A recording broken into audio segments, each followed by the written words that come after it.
Este día el Congreso de la República aprobó el presupuesto 2019. ¿Quién ganó y quién perdió con la decisión del Congreso de la República? De eso hablaremos esta noche con la etiqueta SF aprobado, pero antes le presento la crónica parlamentaria.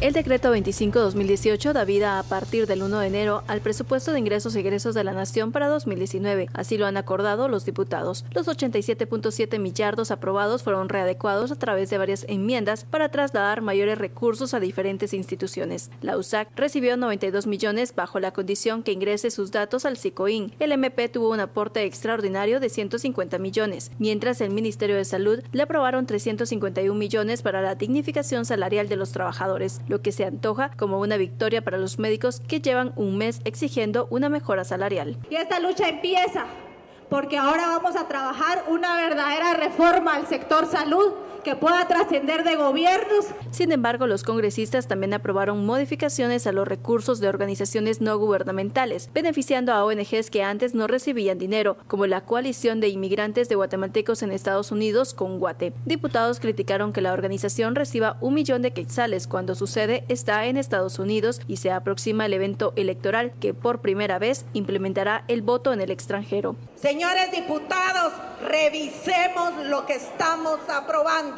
CONGUATE es una ONG que existe en Estados Unidos, que viene aquí de vez en cuando y no funciona para nada. La aprobación del presupuesto tuvo consenso de diferentes bancadas, pero diputados aseguran que mantendrán la fiscalización de los recursos para que estos sean ejecutados de manera oportuna. Y hay un préstamo, como el que ahorita se aprobó, de 150 millones de quetzales, que viene desde el año pasado, que apenas se ha ejecutado 15%. Bienvenidos a Sin Filtro, noche de martes. SF aprobado, humo blanco en el Congreso de la República. Los diputados aprobaron el presupuesto 2019 y asciende a 87.715 millones de quetzales. ¿Quién ganó? ¿Quién perdió en estas 3 jornadas de aprobación en donde los diputados han dado luz verde para el ejercicio fiscal de ingresos y egresos del próximo año? Para comentar y analizar la aprobación del presupuesto 2019, damos la bienvenida a nuestros analistas. Fili Chicola, muy buenas noches. Buenas noches, Ben. Daniel Gerin, buenas noches. Buenas noches, aquí estrenando nuevo set, ¿verdad? Nuevo set desde la zona 1, capitalina siempre, con el compromiso de llevarles el análisis libre y transparente. Comencemos con el proceso de aprobación del presupuesto. Hace algunas semanas ya ustedes anticipaban que había un acuerdo tácito para aprobar el presupuesto 2019. ¿Cómo ves este proceso, Daniel? Bueno, ha sido bastante claro, creo yo, varias cosas. Uno, que ya había una base de consenso, que los demás partidos lo sabían y que se adaptaron a ese consenso, hicieron ahí sus acuerdos, pero ya se asumía desde hacía bastante tiempo que este presupuesto iba a aprobarse. Lo que se ha visto es que a esa base que tenía, que es la misma base que aprueba la Junta Directiva, se unen otros diputados y acaba habiendo una votación de enmiendas casi unánime, ¿verdad? Ya hay muchas que se aprueban y el presupuesto se aprueba con 116 votos y con muy poquitos votos en contra. Creo que son 12 o 10. ¿Esta aprobación tiene olor al acuerdo de Junta Directiva del próximo año? O sea, está claro que ese es el consenso. Ese es el consenso que ya estaba trazado, pero a ese consenso se suman otros actores claramente y ahí es donde acabas con 116 y, como digo, apenas unas pinceladitas de oposición. Y yo creo que eso implica que, de alguna manera, se está pensando en el proceso electoral, yo diría, en 2 sentidos. En el primer sentido es que se necesita cierto grado de flexibilidad para que todo el mundo esté satisfecho. Y todos sabemos cuáles han sido y son tradicionalmente cómo se utilizan esta clase de rubros presupuestarios, ¿no? Para negociar de cara al proceso electoral. Y en el segundo es cuando uno ve cómo ganaron espacio USAC, ganó espacio MP, ganó espacio los médicos, o sea, cómo se fueron cediendo, digamos, a estas cosas. Yo siento que también es porque los diputados están pensando, no me quiero pelear, no me quiero confrontar con fuerzas vivas políticas, porque viene el proceso electoral y vamos a tenerla tranquilo en ese sentido. Ya viene bastante cargado y con bastantes dificultades. Yo creo que tenemos que establecer acuerdos y no molestar a la gente, no crispar más el ambiente. Para terminar el año, por lo menos en ese sentido, no tan tensos. ¿La maquinaria electoral queda aceitada con esta aprobación de ingresos para el próximo año, Philip? Bueno, es que aquí es donde entra el análisis, digamos, ya pormenorizado del presupuesto. Yo creería que realmente la parte de la maquinaria electoral en donde se aceita es básicamente en 3 grandes rubros. Primero, el pago de deuda de arrastre, que en este caso el Congreso no entró a aprobar la enmienda que buscaba incorporar una asignación presupuestaria para pagar deuda de arrastre. ¿Por qué deuda de arrastre? La deuda de arrastre básicamente son obras que ya se construyeron, pero que por errores de contabilidad del Estado no se habían pagado. Pero hay mucho desorden. Entonces, como opera ese modelo es que pagando, digamos, por esa obra, muchas de las cuales son microproyectos en el interior del país, esos microproyectos sirven para financiar las campañas de alcaldes, gobernadores, de diputados, es decir, de Estas los campañas líderes locales. de autoridades locales. Correcto. Que funcionan mucho para la elección del próximo año. Correcto, digamos que ese es un componente de aceitar la maquinaria electoral. Ese componente no se aprobó. Segundo componente, el componente de las transferencias a ONGs. Y yo creo que aquí es donde está la gran duda de este presupuesto. Porque dentro del presupuesto del Estado de Guatemala se incluye un rubro que se le denomina transferencias de capital, que básicamente son asignaciones presupuestarias que el Estado le traslada a diferentes organizaciones no gubernamentales que prestan algún servicio de apoyo a la administración pública. Por ejemplo, Fundaviem, la Fundación Aldo Castañeda, digamos los servicios de Fundaepa, que es una fundación que atiende pacientes con problemas hepáticos. O sea, hay una serie de fundaciones, organizaciones no gubernamentales, que prestan servicios auxiliares al Estado y que por ende el Estado le traslada fondos. El problema histórico que ha existido es que es muy fácil que en esa lista de ONGs a las que el Estado le traslade fondos se cuelen entidades que están vinculadas a proyectos políticos. Caso paradigmático, durante muchísimos años, Manuel Valdizón tenía una ONG que se dedicaba a prestar servicios geriátricos a adultos mayores y que se le asignaban 20, 25, 30 millones de quetzales año con año. Y lo que pasa es que después de esos 30 millones de quetzales es difícil fiscalizarlos. Ese les diría yo que es el componente de la maquinaria electoral que más se aceitó. Hay una lista de ONGs y que lo veíamos en la nota introductoria. Que tienen una cercanía con líderes políticos, algún vínculo. Primero que no, hay algunos que no saben cuáles son. Hay un problema de transparencia inmenso. Correcto. Era lo que decía la diputada. La diputada decía, miren, hay una ONG de migrantes en Estados Unidos a la que les estamos asignando presupuesto. Pero así como esté ese caso, hay por lo menos, de la que yo pude ver en la enmienda, 10 ONGs que yo no tengo la menor idea cuáles son.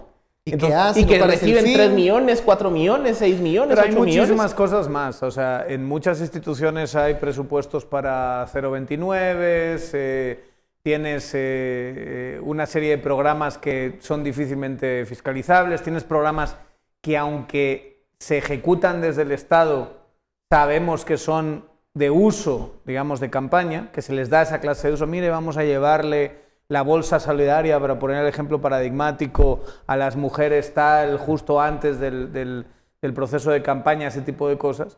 Y entonces ahí es donde está la negociación, insisto, mirando de cara a las elecciones 2019.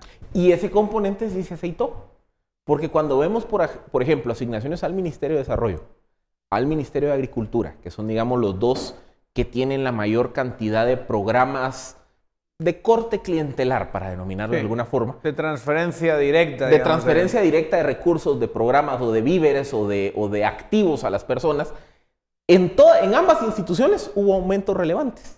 Entonces, el componente de la maquinaria electoral se aceitó por la vía de los programas sociales de gobierno, por la vía de las transferencias a las fundaciones, y la parte que ya no se animaron a hacerla era el pago de deuda de arrastre, porque vemos que ese pago de deuda de arrastre Ese sí apesta mucho. Ahora, ¿qué pasa con la llamada norma presupuestaria? Los candados que en algunas discusiones en años anteriores obligan a pues, controlar las transferencias, los usos de los ingresos. ¿Qué sucedió en esta ocasión? Nadie reclamó mucho estos llamados candados presupuestarios. Cuanto más flexible el presupuesto, más fácil es llegar a acuerdos.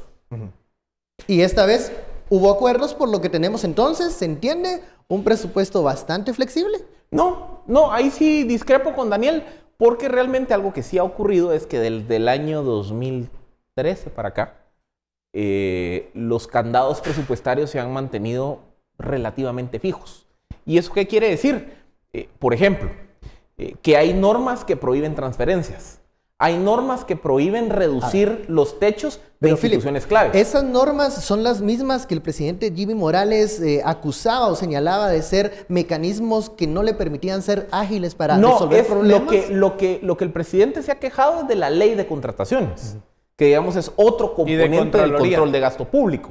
El componente presupuestario, como les digo, de los últimos 5 o 6 años, ya hay casi que un acuerdo tácito que los mismos candados se repiten año con año. La discusión del presupuesto a finales del 2017, que no se aprobó, por cierto, giraba en torno a que se estaba aprobando un modelo para pagar deuda de arrastre que no llevaba controles. Pero en este caso, como no se aprobó presupuesto para pagar deuda de arrastre, ese problema quedó eliminado.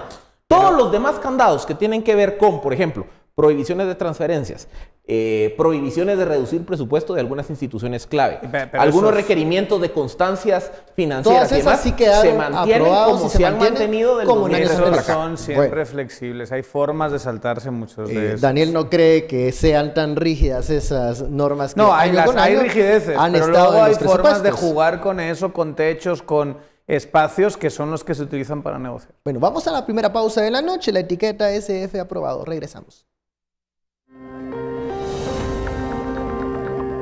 Seguimos hablando de la aprobación del presupuesto 2019, perdedores, ganadores allá en la 9ª Avenida, todo eso al volver.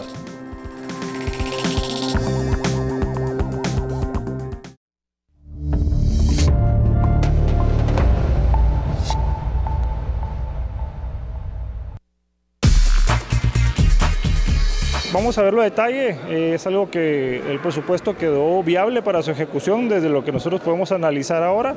No vemos que exista algo que nos bloquee la ejecución, pero vamos a verlo a detalle en la redacción fina, pero que consideramos que se han tomado en consideración las preocupaciones que estaban, ustedes lo han visto. Se discutía un tema, se buscaban soluciones, se dejaba el tiempo para interpretación, luego se volvían a plantear. Yo creo que en esa línea hemos logrado tener algunas soluciones que tienen impacto, pero que tendremos que administrarlas.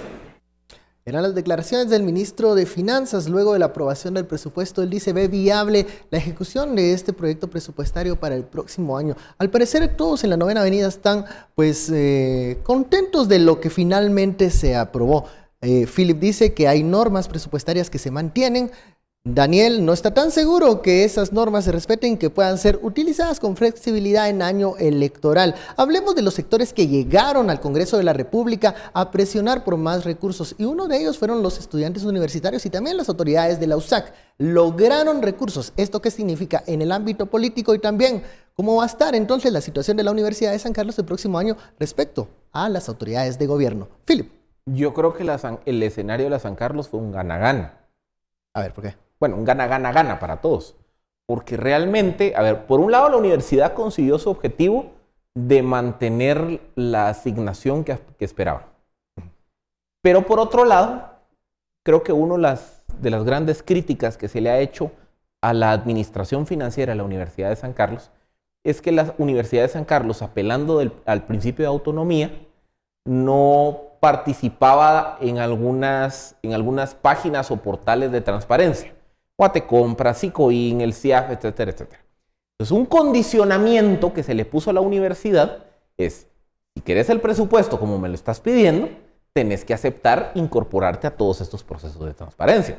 Entonces, en ese sentido, el presupuesto de la Universidad de San Carlos a partir de 2019 va a ser mucho más fácil de fiscalizar. Porque una de las críticas que había respecto a la universidad es que había un agujero negro, que era difícil, por ejemplo, verificar inversión en infraestructura, verificar, por ejemplo, el gasto en asesores temporales. O, por ejemplo, y estamos viendo, digamos, todo lo que ha ocurrido en semanas recientes, el tema de la contratación de profesores. Es decir, había una serie de mecanismos de ejecución que era difícil darle seguimiento porque, a diferencia de otras instituciones, yo no me podía meter a Sicoín, a Guatecompras y ver rubro por rubro en qué se estaban gastando el dinero. Ahora sí lo van a hacer. Entonces, ahí creo que hubo un gana-gana. ¿Qué pasa con el papel de la Universidad de San Carlos? En una oportunidad tuvimos al rector de la San Carlos acá para cuestionarle qué va a pasar con la postura de la Universidad de San Carlos. ¿Seguirá siendo crítica pese a recibir este incremento de ingresos? ¿Cómo crees que queda la Universidad de San Carlos luego de la aprobación del presupuesto 2019? Yo estoy convencido, y se lo preguntamos varias veces al rector y desviaba un poquito la respuesta. Pero yo estoy convencido que sí le dijeron, mira, bájale a la cosa esta, o sea, bájale al tono. Es año electoral, te queremos, como dijo él, objetivo, no sé qué. No polarizado, fue una de las palabras que él habló, y luego la aclaró diciendo que era para tener una situación, pero una ¿a ti qué te está diciendo distancia sana de todos los aspectos políticos. Bueno, me dice que la iba a bajar. Le dijo, pero es la percepción. Otra cosa es que el rector pueda cumplir con eso. O sea, si hay otra crisis, pongamos que tengamos versión 2.0 del 31 de agosto. Es decir, alguna razón, no sé, viene el comisionado, no va a pasar, el comisionado se va a quedar. No se asusten. Tranquilos, nadie se ponga nervioso. Pero digamos, un escenario en el que viene el comisionado y se planta ahí unos equipos de la policía y no le dejan entrar y hay una situación de tensión. Las dinámicas internas de la San Carlos van a activarse, van a reactivarse como se activaron que en esta crisis. Que eso poco tiene que ver con el papel del rector, por ejemplo. Bueno, no poco. Pero digamos, hay dinámicas que son ajenas a lo que el rector no pueda ir a controlar. Comprometerse al Congreso de la Porque República. hay muchos más actores en la USAC que él es uno más de muchos actores, incluso en el Consejo. Por ejemplo, cuando se dio la declaratoria de non grato de Jafet Cabrera, si analizamos ese proceso, ese es un proceso que se generó desde el cuerpo estudiantil al Consejo Superior Universitario y que cuando la avalancha se activó, el resto de miembros del Consejo Superior Universitario no les quedó decir más que, ok, votemos para... Tapen el cuadro con aquella bolsa plástica. Entonces, digamos que el elemento combativo de la universidad no son sus autoridades. Es el cuerpo estudiantil. A eso me refería, como que poco tiene el rector que ver ahí, creo yo, que son las dinámicas él no puede de los asegurar, estudiantes, no puede de las prometer facultades. que no vayan a pasar esas cosas. Correcto. Él puede tomar algunas decisiones. Ya no te voy a declarar non grato otra vez. Bueno, pero que le bajen al tema y demás, pero va a depender mucho del ambiente en general. Por ejemplo, una de las cosas a discutir fue bajarle al tono, porque digamos la San Carlos ha sido un actor muy importante en esta crisis. Declarar non grato a Jafet Cabrera es mucho más importante de lo que nosotros nos pensamos. Para empezar, por ejemplo, si había alguna duda, sobre todo dos miembros de la Corte de Constitucionalidad, de cambiar, digamos, su criterio en esta crisis, que es de Mata y Bonerges, ellos que son de la San Carlos, digamos, que van a volver a la San Carlos cuando dejen la CC, les quedó claro que por ese lado no iban a ir. Se solidificó el 3-2 en la CC y eso es muy importante en esta crisis. Entonces no me extrañaría que un político que está del otro bando, vamos a decirlo así, quiera que la San Carlos cambie esa actitud beligerante. Que lo vaya a conseguir si hay crisis, eso es otra cosa. Bueno, el papel de los médicos que durante meses estuvieron protestando frente al Congreso de la República, en algunos momentos cuesta arriba la situación de los galenos para obtener mejores salarios. Se logra allí algo, pero ¿se va a resolver la problemática o estamos parchando el tema de los médicos en este momento? Vimos cómo diputados subían al palco a quererse congraciar con los médicos, como que buscando el momento y los aplausos de los profesionales de la salud. ¿Qué pasa con esto? ¿Se resuelve o es un parche más? Miren, a ver, partamos de la siguiente premisa, que dentro del Ministerio de Salud, a ver, no es tan exacto, pero hay que hacer una separación entre los salarios o la remuneración de los médicos versus la remuneración del personal, llamémosle operario. El personal operario es el que en gran medida está sujeto a los beneficios del pacto colectivo. Los médicos están, digamos, en una situación un poco más dispersa. Muchos de ellos no necesariamente están en renglones permanentes, algunos están en renglones especiales, muchos son 0.29, 0.22, etcétera, etcétera. Entonces, ¿qué ocurre?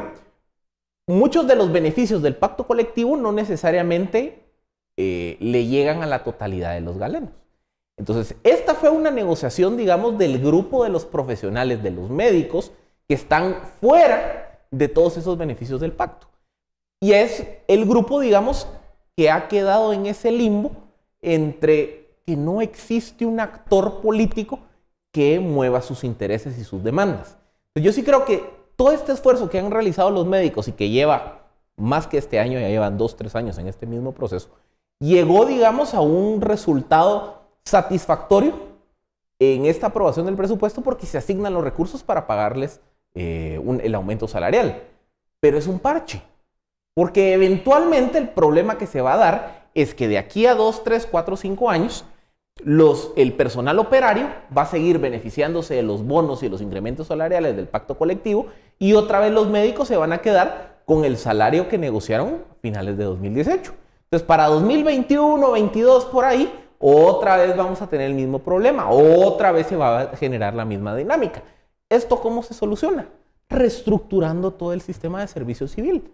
Entonces, la salida del día de hoy... Vaya que es un problema pequeño. Y eso sí es, sí, eso es una reforma profunda. Entonces, ahí sí que fue respuesta larga, pregunta corta.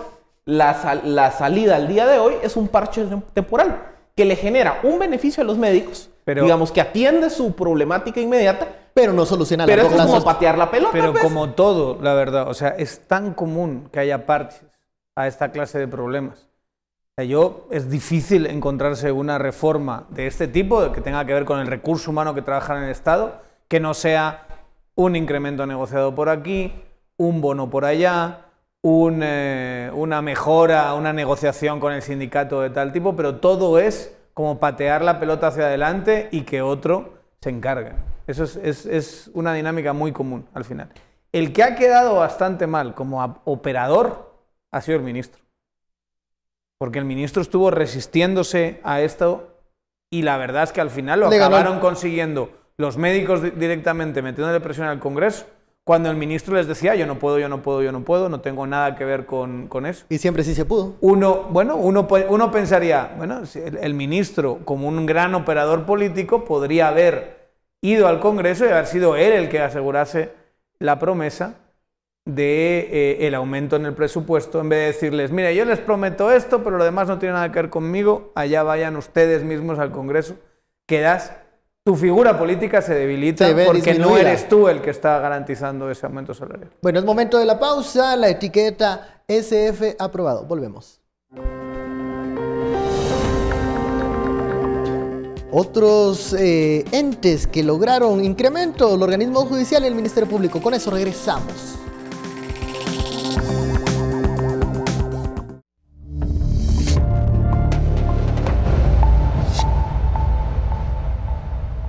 Continuamos en Sin Filtro, gracias por su sintonía y preferencia. SF aprobado, hay presupuesto para el próximo año.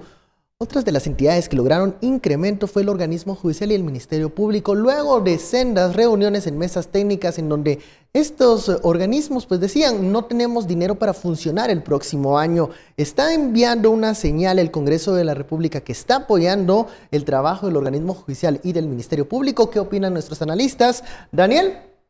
Hay recursos para Ministerio Público, organismo judicial. Eso garantiza que van a funcionar bien el próximo año. ¿En serio crees que es porque les encanta lo que está haciendo el Ministerio Público? O porque se vieron arrinconados a tener lo que hacer, que ese es otro escenario. No quisieron, digamos, alimentar. Yo eso lo veo como, obviamente hay una negociación, muchas de esas negociaciones no tenemos información de exactamente qué se pide, qué no se pide, pero yo creo que por lo menos en términos políticos, no querían seguir con esa presión de que les estaban drenando los recursos al MP y al OJ. Y no es exactamente lo que piden, ¿verdad? Y todavía es muy limitado para lo que necesitamos en términos del sistema de justicia, pero qué bueno que no les ahogaron tanto como parecía que les iban a ahogar. ¿Qué pasa con el Ministerio Público y el organismo judicial? Ambos pidieron incremento de presupuesto. ¿Quedan satisfechas las demandas? Sí. ¿Porque lo hacen más por obligación? ¿Porque deben hacerlo? ¿Porque se iban a ver muy mal si les quitaban recursos en la coyuntura actual? Porque, a ver, ¿cuál ha sido el principal argumento del presidente Morales de por qué él es un aliado de la lucha contra la corrupción? Que le hacía las transferencias al Ministerio Público. Y a veces incrementos, decía él. El argumento de gobierno y por asociación del Congreso de por qué están en la lucha contra la corrupción es o ha sido que presupuesto hay, yo se los he dado. O sea, ahogados financieramente no están. No están. Entonces, ¿qué pasa? Si a estas alturas del proceso hubiese venido el Congreso y le recortan presupuesto al Ministerio Público... Pero entonces, coquetearon con la idea. Exacto. Coquetearon bastante en las mesas con la idea. técnicas, cuando se ve el resultado de lo que le iban a asignar, se prendieron las alarmas porque no iban a poder funcionar. Es que el próximo realmente año. la discusión del presupuesto, cuando sale el dictamen de la Comisión de Finanzas hace unos 3-4 semanas, ese dictamen se traía los objetivos políticos de ahoguemos a la Procuraduría de Derechos Humanos, ahoguemos al Ministerio Público, ahoguemos a la Universidad de San Carlos, que han sido, digamos, los actores incómodos para gobierno y para Congreso. Lo que ocurrió es que conforme el tiempo fue pasando, resultó que Universidad de San Carlos, vía una negociación, vía una presión de la comunidad, tanto estudiantil como la de exalumnos, se generó, digamos, una masa crítica que obligó a los diputados a decir, bueno, te lo doy, pero a cambio te incorporas a los sistemas de transparencia. Con el Ministerio Público, tuvo que venir la fiscal Consuelo Porras en 2-3 ocasiones, llegar al Congreso de la República, hacer la petición, obviamente generar toda la atención mediática de su participación para que el Congreso dijera, no nos podemos echar ese color. Entonces, aprobémosles el presupuesto. De cara a un proceso electoral. De cara a un proceso electoral. ¿El único perdedor quién es? A ver, la Procuraduría. Creo que la Procuraduría que no logró bueno, pero eso era recuperar esos el fondos. Presupuesto del Congreso. Porque, a ver, la Procuraduría está dentro del Congreso. Y le disminuyen 20 millones de quetzales, ¿no? Bueno, pero digamos que de todos los castigados, después del dictamen, al único que le mantuvieron el castigo fue la Procuraduría de Derechos Humanos. Una posición bastante incómoda que tiene el procurador en estos momentos. Pero entonces, ¿qué sucede al final de cuentas con el organismo judicial y el Ministerio Público? ¿Cuentan ya con los recursos suficientes? ¿Van a tener el apoyo para operar o para nuevos proyectos? Pero no. cuando dices suficientes, ¿a qué nos estamos refiriendo? Porque lo que a uno le encantaría en las discusiones presupuestarias, porque estamos así hablando, digamos, en términos comparados con otros presupuestos, pues encontraron consensos, no ahogaron el sistema de justicia, como parecía que querían hacer, etcétera, etcétera. Como que pero al final resultado lo que le regateo. gustaría es que la discusión fuese ¿cuántos juzgados son los que necesitamos en este país? Con este presupuesto, ¿qué ¿Cuánto cobertura va a es tener que el tienen Ministerio que cobrar Público, por unos ejemplo? buenos fiscales para que de verdad sean independientes y que puedas tener al mejor recurso humano ahí? ¿Cuáles son las necesidades en términos de infraestructura que hace falta? No se habla de eso. Se hacen unas negociaciones así como de callejón, medio traperillas, y no se llega al fondo de la cuestión. Y eso es transversal, eso es en todo. Es entonces como un presupuesto para mantener el funcionamiento, pero no para darle la proyección necesaria que deberían de tener. Es que, y luego tampoco hay una reflexión sobre el endeudamiento y no hay una reflexión sobre... Regresamos al debate de ayer, por ejemplo. Primer dato. El 90% de los municipios en Guatemala no tienen presencia del Ministerio Público. ¿Y por qué ocurre eso? Porque no hay recursos. O sea, imagínense, si el presupuesto del Ministerio Público actualmente le permite cubrir un 10% del país, si yo quisiera que el Ministerio Público tuviera presencia en todos los municipios, a ver, por aritmética sencilla uno diría hay que multiplicar por 10 el presupuesto. Multipliquémoslo por 3, por 4. Eso no se dio. Ayer hablábamos, aquí en Guatemala hay 6 jueces por cada 100,000 habitantes. Cuando el estándar en América Latina, que no necesariamente es un referente, llamémosle sumamente positivo, el estándar en América Latina está en torno a los 16 jueces por cada 100,000 habitantes. Entonces, ¿qué quiere decir eso? Que si yo me quisiera solo poner al mismo nivel del resto de países de América Latina, yo tendría que establecer el triple de juzgados de los que tengo hoy. ¿Eso qué requiere? Más presupuesto. Pero esas son discusiones que no se tienen. Entonces, cuando preguntas, organismo judicial y Ministerio Público, ¿cómo salieron de esta discusión? Bueno, sacaron el presupuesto para... tablas, como dirían por para ahí. llegar a fin de mes. Porque el peligro era no llegar a julio o junio, o sea, van a llegar a fin de año, pero todos esos proyectos de cobertura, de expansión, de tener más juzgados, de tener más cobertura del Ministerio Público, simplemente no se pueden realizar porque no hay una discusión de presupuesto que llegue a la profundidad de resolver esos problemas. Porque ahí es donde viene una discusión más profunda que hemos obviado, y es la rigidez presupuestaria. Es que realmente uno de los problemas que hay en Guatemala es que el presupuesto tiene 72% del presupuesto de egresos y está comprometido ya sea por rubros constitucionales o por asignaciones establecidas en leyes específicas. Aparte, podemos agregar que ya un 13-14% del presupuesto de cada año se tiene que comprometer para pago de servicios de deuda. Entonces, un ministro de Finanzas que se sienta a diseñar el presupuesto del siguiente ejercicio fiscal solo puede jugar con un 14-15% del presupuesto nacional. Entonces, ese 14-15% es lo que permite decir, bueno, le vamos a subir un poquito a este, le vamos a bajar a este, le vamos a mover no sé cuánto a este, porque ya el resto, o sea, todo lo que tiene que ver con el situado constitucional, transferencias a municipalidades, consejos de desarrollo, Universidad de San Carlos, sector justicia, deporte federado, etcétera, etcétera, etcétera, ya está escrito en piedra. Entonces, no se puede hacer política presupuestaria cuando yo tengo esa rigidez. Imagínense, suponiendo que el nuevo gobierno, el que asuma en 2020, dice, yo voy a hacer un compromiso por la justicia. Vamos a triplicar la presencia del Ministerio Público en el país. ¿Cuánto cuesta eso? Por Eso ende, le tiene vamos un a costo. triplicar el presupuesto al MP. ¿Qué le va a decir el ministro de Finanzas? Mire, se le aplaude No se su puede. voluntad, pero no se puede.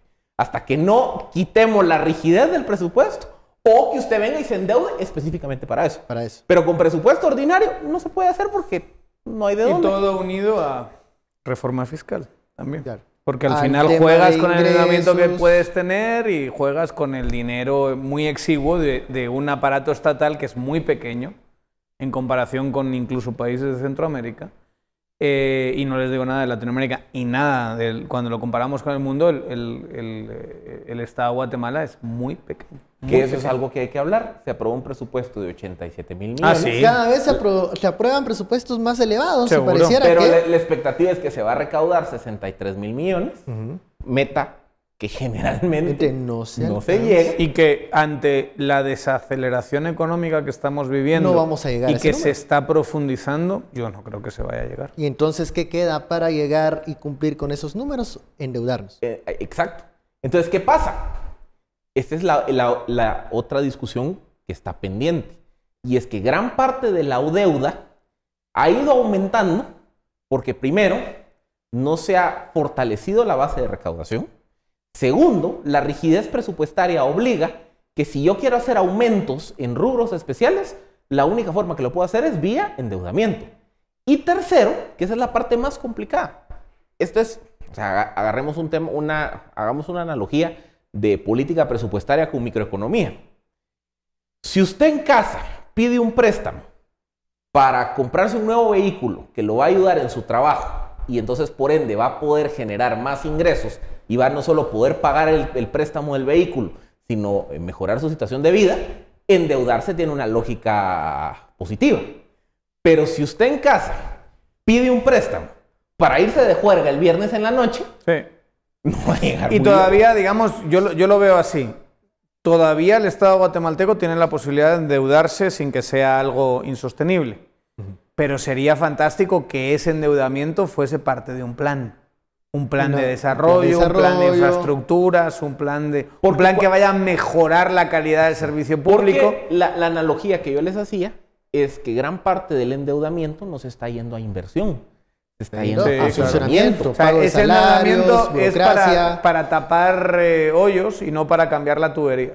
Entonces, si tú llegas y dices, bueno, lo que voy a hacer es cambiar toda la endeudarme tubería. para cambiar todas las tuberías, Ahí está bien. endeúdate. No, me endeudo para que llegue el fontanero, le ponga un parche aquí, un parche aquí, y el año que viene haga lo mismo, y al final, ¿qué? Cubrimos, digamos, cerramos esa brecha de lo que nos podríamos endeudar sin que le pase lo que le pasó a Costa Rica hace poco, que nadie quería comprar su deuda, que fue algo terrorífico, ¿no? ellos tienen otro tipo de problemas. Nosotros todavía miran los mercados a Guatemala y dicen, mira, es todavía atractivo, o sea, tienen un endeudamiento bajo, estos eventualmente van a poder pagar. No estamos aprovechando esa oportunidad porque no se está haciendo estratégicamente. Pero bueno, hay una falta de visión. Por eso, miren, pedirle peras al olmo. Una de las reformas pendientes, aquí siempre hablamos de reforma electoral y reforma sector justicia. Una reforma pendiente es a la de modelo de gestión de Estado. ¿Qué quiere decir esto? Hay que rediseñar la estructura presupuestaria, el servicio civil, el servicio de compras y contrataciones, por el servicio de derecho administrativo. El derecho administrativo, los mecanismos de gestión. Todo viene ligado. Y la visión política. O sea, ¿hacia dónde vamos? ¿Qué clase de Estado queremos? ¿Qué es lo que queremos acabar dando, digamos, a los ciudadanos? ¿Qué tipo también de demografía, de condiciones sociales? Tenemos una población muy joven, por ejemplo. No vamos a tener el mismo tipo de Estado que tiene Europa, que es una población envejecida. Entonces, esa clase de debates que esta clase política no la tiene. Porque es lo que hablábamos hoy, miren. Los médicos tienen un problema. Se quiere ir a la publicidad. Creo que es momento de irnos a la pausa, pero tenemos que hablar además de Juan Orlando. Hay más temas centroamericanos de la región. Es todo eso al volver. ¿Cómo lo regañan a uno? Al regresar, sanciones para Nicaragua. ¿De qué se tratan? De eso hablaremos al volver.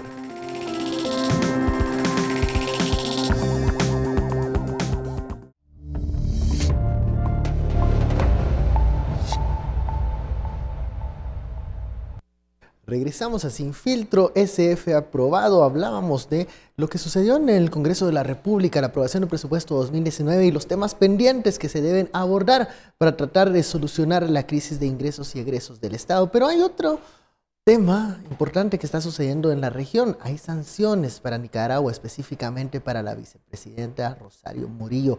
¿Qué lectura tiene esto para Centroamérica? ¿Y qué está pasando en la región?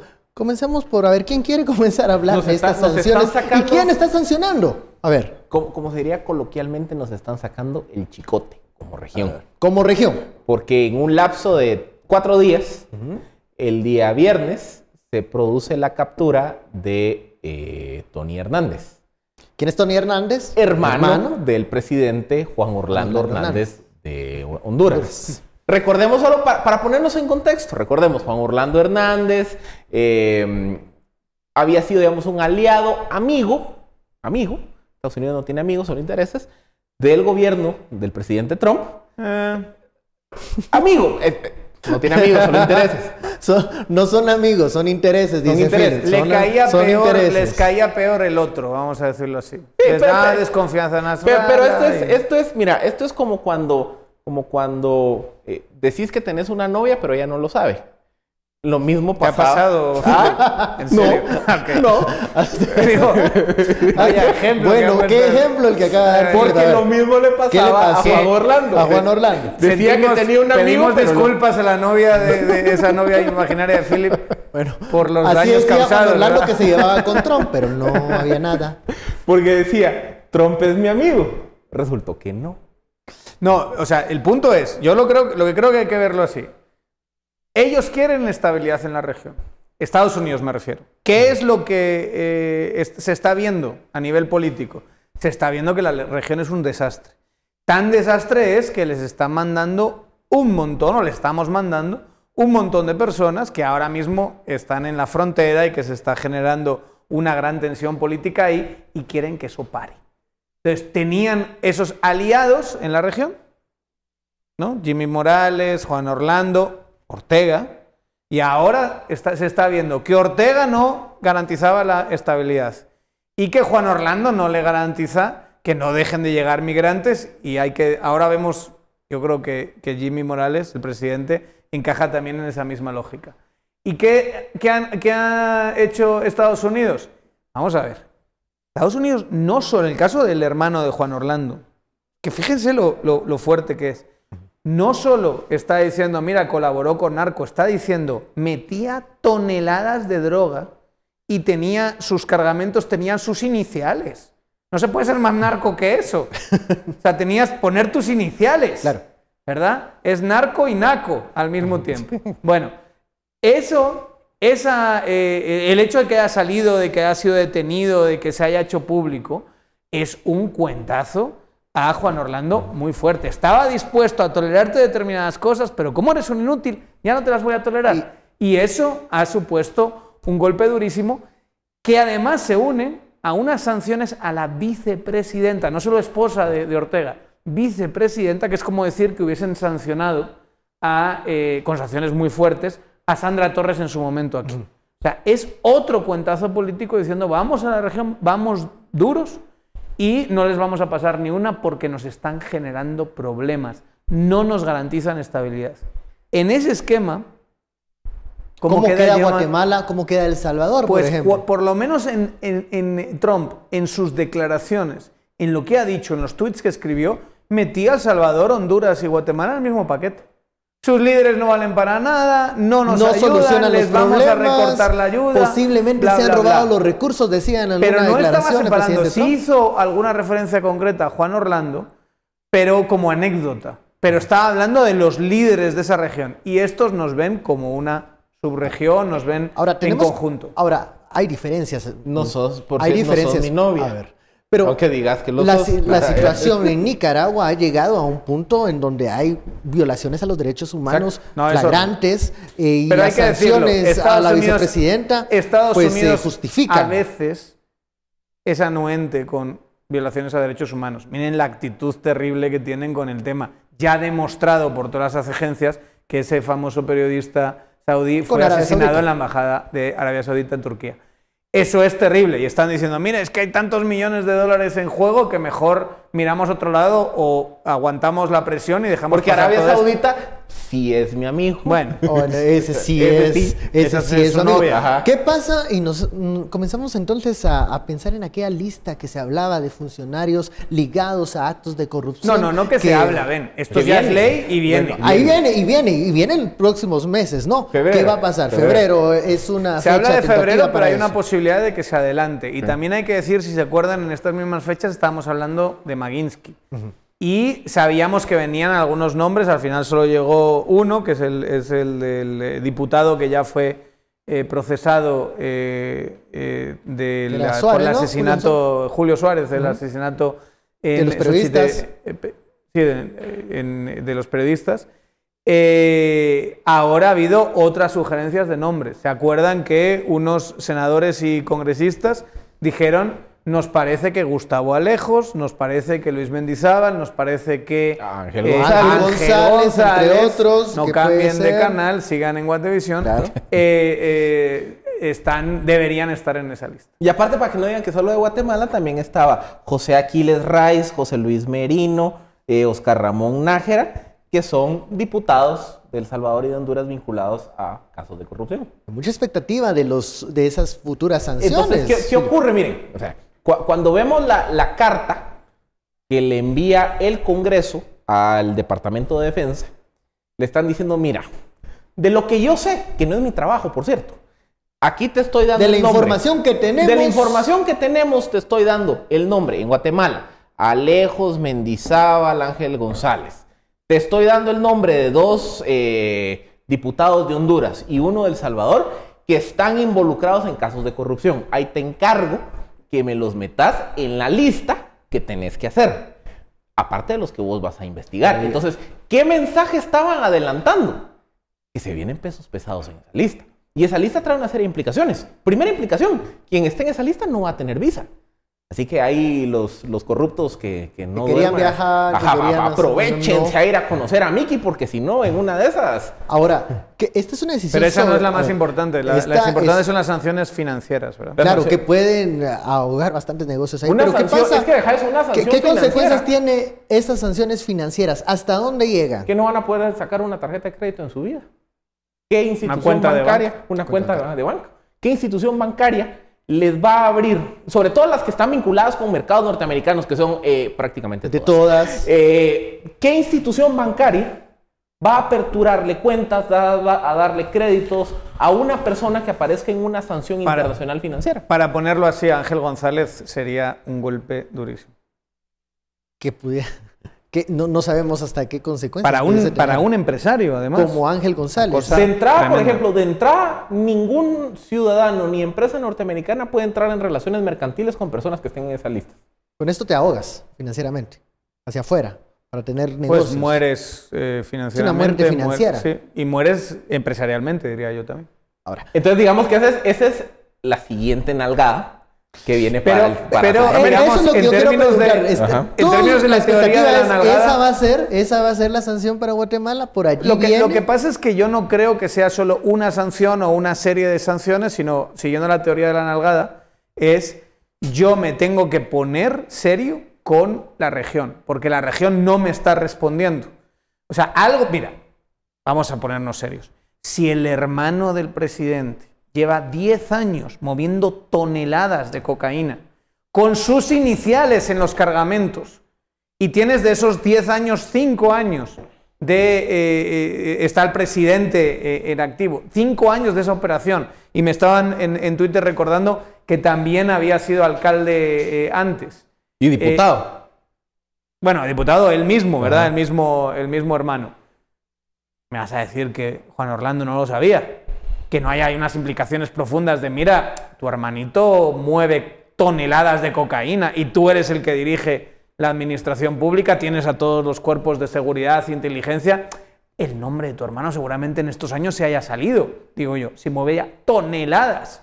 Y es algo que igualmente se habló en campaña, es algo que ya en Honduras decía todo el mundo, no se puede hacer hasta el presidente Hernández tuvo que sacar un comunicado a finales de 2016 aclarando que él no tenía relación con las cosas de su hermano, que hay su hermano, pero que las denuncias eran espurias y que era la prensa la que le estaba inventando cosas. Pero su hermano está en su partido y todo eso. El punto es, si tú eres Estados Unidos, no dices, chica, el hermano, si algo me interesa a mí es frenar el narcotráfico, el hermano del presidente es narco, por Dios bendito.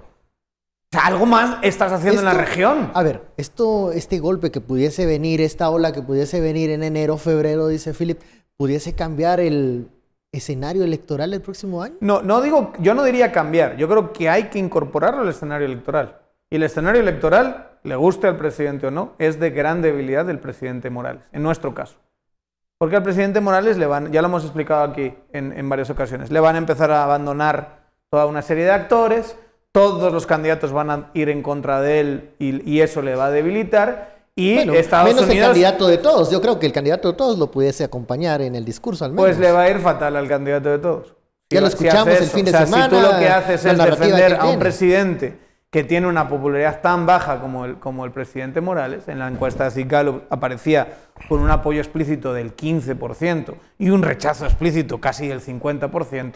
Eso te da unos negativos muy grandes. Incluso hasta el candidato de todos puede atacar al presidente. A nivel electoral no te sirve para nada. Es que cualquier candidato que quiera tener viabilidad de cara al proceso electoral va a tener que cuestionar, atacar, señalar a gobierno. Eso es prácticamente una norma. Cuando un gobierno llega debilitado, lo agarran de piñata en el año electoral. Y eso no solo es en Guatemala, es en todo el mundo. Entonces, ahí es donde se vuelve complicada el escenario de gobernabilidad, sobre todo con el nuevo calendario electoral, porque antes estábamos acostumbrados a que la campaña arrancaba en mayo, entonces era el segundo semestre del último año de gobierno. Ahora la campaña va a ser en el primer semestre. Entonces, esa ola, digamos, de ataques, de cuestionamiento, de decir esto lo hiciste mal, esto no funcionó, viene 6 meses antes. Entonces, son 6 meses en donde realmente la fortaleza política de gobierno se va a ver debilitada. Hay un largo trecho aún por terminar. Es que queda mucho tiempo. Quedan muchos meses. Y hemos llegado al final de esta hora de análisis. Muchísimas gracias. Philip, Daniel, a ustedes muchas gracias por su sintonía y preferencia. Esto fue Sin Filtro. Feliz noche. Nos vemos mañana.